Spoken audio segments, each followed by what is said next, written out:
Monsieur le Président, faut accélérer un peu la campagne ou pas? Il faut la gagner. Il n'y a que ça qui compte. C'est à la fin qu'on dit on va tout faire pour et on s'organise, on a la bonne candidate. Et je suis confiant. Et on a surtout, pour moi, les bonnes idées et celles qui se sont mises en place en Europe ces dernières années. Je pense qu'on sous-estime beaucoup le fait que l'agenda de l'Europe, d'ailleurs s'est consolidé sous présidence française durant le premier semestre 2022, a été un agenda qu'on a beaucoup porté dans la campagne de 2019. Cette Europe souveraine, de réussir aussi les grands combats qui ont été fondateurs ces dernières années.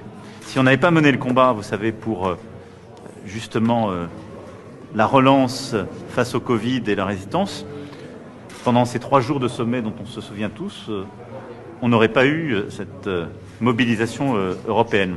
Et donc quand on peut parler aujourd'hui d'une Europe de la défense, d'une Europe de la santé, d'une Europe qui a résisté face au Covid, d'une Europe qui justement a été au rendez-vous de tous ces moments de l'histoire, d'une Europe unie pour soutenir l'Ukraine et sanctionner la Russie, c'est aussi parce qu'on a été là, force centrale, pour oser de nouvelles idées et bâtir des coalitions d'ambition pour l'Europe.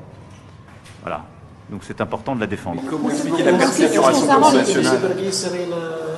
Ah mais je fais pas... Vous savez, c'est le jour d'après qu'on fait les nominations. D'abord, il faut convaincre les peuples européens des projets, parce que je pense aussi qu'il y a beaucoup de peur, d'inquiétude dans le moment que nous vivons et que ces colères profitent toujours aux réponses les plus simplistes.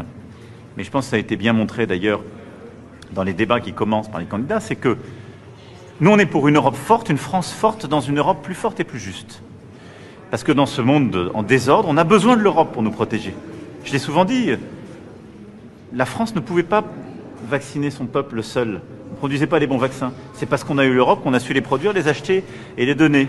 Est-ce que vous pensez qu'aujourd'hui, pour protéger nos économies, réussir à être au rendez-vous de la croissance du XXIe siècle, il faut mieux être unis en Européens ou divisés entre nations avec des politiques différentes face à la Chine, aux États-Unis? La réponse, c'est plus d'Europe. Et il y a aujourd'hui une espèce d'hypocrisie du débat, mais j'espère qu'en rentrant dans les prochaines semaines dans celui-ci, cette hypocrisie sera levée, qui est que ceux qui, parfois, il y a 5 ans, disaient la solution, c'est sortir de l'euro.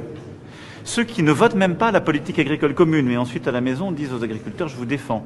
Ceux qui systématiquement ont essayé d'affaiblir l'Europe, en quelque sorte ont les dividendes silencieux de notre propre politique pro-européenne, parce que, heureusement, ils n'avaient pas la majorité sortant, mais expliquent « nous, on va rendre notre pays plus fort ».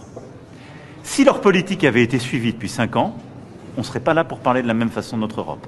Parce qu'ils auraient soigné l'hydroxychloroquine, pris le vaccin russe, divisé l'Europe suite à l'agression russe, et ils n'auraient pris aucune sanction, l'Ukraine aurait déjà été abandonnée, et ils auraient abandonné aussi l'ambition européenne en matière de recherche et de technologie.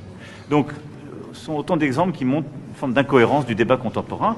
J'espère qu'on lui donnera un peu plus de sens. C'est-à-dire... Merci beaucoup. Monsieur le Président, concernant les sanctions contre l'Iran, pour l'instant, elles ne concernent que Téhéran. Est-ce que vous êtes favorable à ce qu'elles soient élargies aux alliés, je pense notamment au Hezbollah ou encore aux Houthis? Non, je pense que déjà, nous devons les adapter, nous, et les élargir sur l'Iran.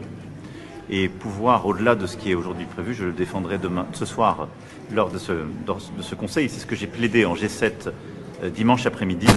Nous sommes favorables à ce qu'il y ait des sanctions qui puissent viser aussi l'ensemble de ceux qui aident à faire des missiles, des drones qui ont été utilisés lors de l'attaque de samedi à dimanche dernier et qui sont aussi utilisés sur le théâtre ukrainien, je le rappelle.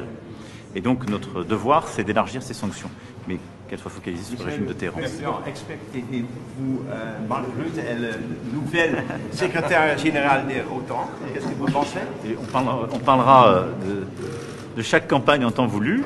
Celle-ci est d'une nature un peu différente, mais Mark Rutte est pas simplement un allié politique, un dirigeant ami, c'est un véritable ami et je pense une bonne chose pour l'OTAN. Merci beaucoup. Merci Draghi.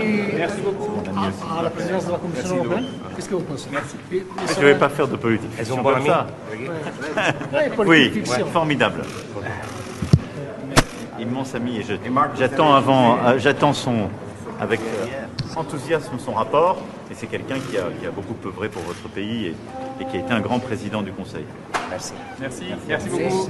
Merci.